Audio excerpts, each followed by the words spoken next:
Friends, neighbors, and the YouTube comment section.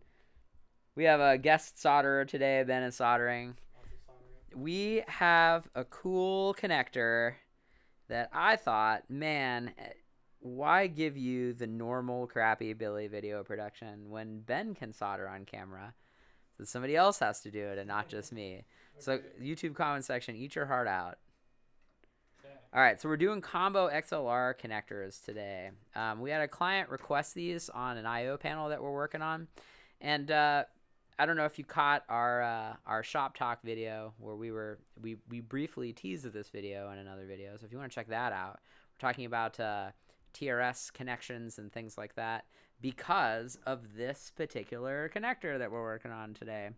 So go check out that video. We're talking about TRS cables and DIs and things like that, which is interesting. There's your selling promo thing. Ben brought in his 3D printed vise in cool 90s themed colors. Yes. To hold this in today. So do we know the model number on this connector before we go any further? Model number. Let's see here. You know what? I will link that in the description below, or note to post-production Billy to notate that. So here, Ben, before you put that back in there, let's take a look.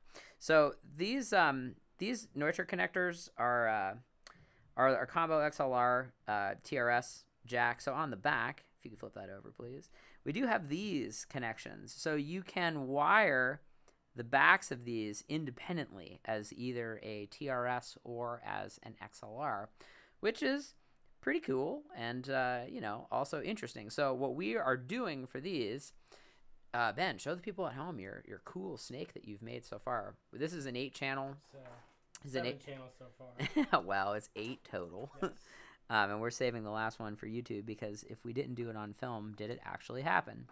So Ben's got these cool solid wire jumpers that are going on there, which are pretty sweet. So we're basically jumping each of the tip at the ring and the sleeve with the corresponding pins for XLR. So no matter what you plug into it, it will go to an XLR tail. And I believe that this console is a QL5. I think so. I'm pretty sure that that's what's going on. So Ben, I'm going to get in here and solder away, bud. All right, so I pre-made these little jumpers, so you don't have to watch me do that.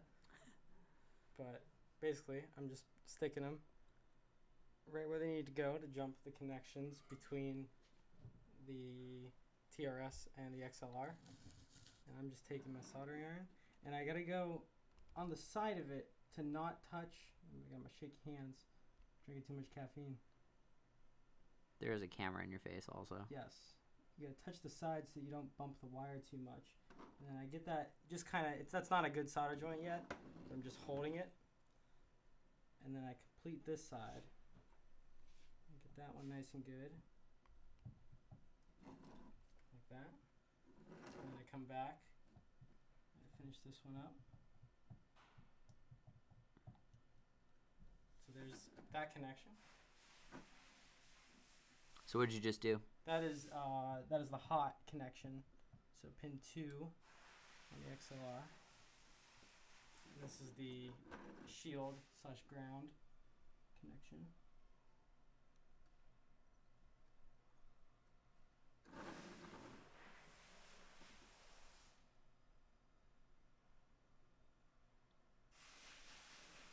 Should get a good amount of solder in there.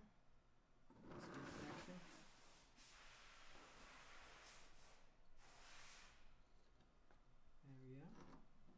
That's pretty good. And for the third one,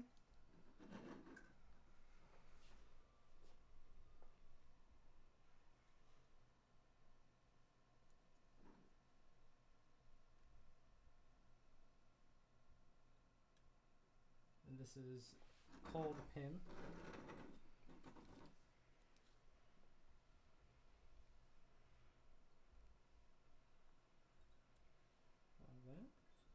Make sure those are good. We could use a little more heat there. Oh, don't worry. The comment section will tell you. You didn't use enough flux on that. Your soldering iron's too cold. Shivering. So I'm going to touch back up a little bit. One of my first attempts at soldering for YouTube's enjoyment was replacing the soldered-in battery on the VCA board of my Midas console. Oh, yeah. And that video was like 2 or 3 years ago, and people still comment on it. They're like, your soldering iron's too cold. The answer was I did not have enough flex on the board. Everybody said that my iron was too cold. That's what you need. So I'm just pre-tinning the ends here. Get that connection nice and good. And then on this cable, all of the hot connectors are color-coded with the jacket. So the gray is the hot and the clear is the cold. The clear is the cold? The clear is the cold. Oh, you have one of those. Is this a Megami cable? It's Canary. There was a great debate on if it's Canar or Canary. And I believe that it is actually Canary, but somebody said because it's Japanese, it is definitely Canary, but with more of a Japanese tint on that. I don't know that I can say that without unintentionally being racist, so I'm going to not. But I believe it is Canary. My tweezers here. I did use Megami Multicore for a while because that was what was available. There really isn't any preference for it being better. All right, Ben, while you're soldering, I'm going to put you on the spot. What do you think? Do you think cables matter in terms of brand? Well, there's definitely diminishing returns at certain points, but then also there's a lower floor that you don't want to go below because, for example, if your shield isn't good enough, this one's always tricky. Which one are you doing now? The shield. I'm trying to not block the camera there for you. Yeah, welcome to doing things on film. It's like, do you want it to take twice as long? There we go. And then also kind of, sort of.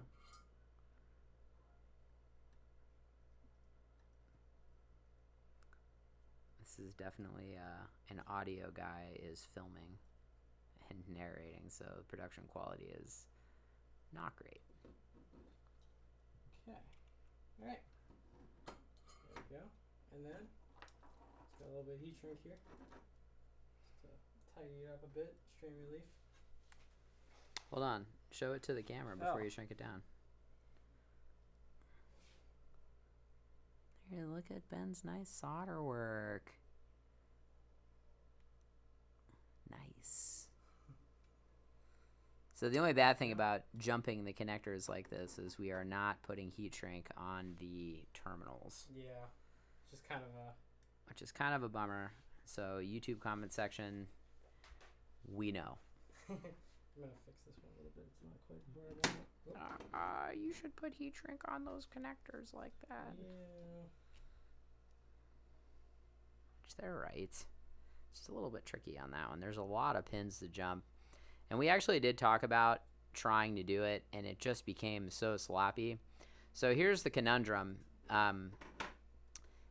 This is going in the back of like a double wide rack workstation, and you know, we don't really know what's going on in the back of the rack section. So the panel itself is not enclosed. So we didn't want to have anything that would be too big of a loop on the back there for it to get caught. So if we did it with no heat shrink, it would be nice and tight. So the regular XLR connectors are heat shrunk, but these ones are not. So look out, comment section. Don't want to have it in my vise while I use it, else it'll melt it.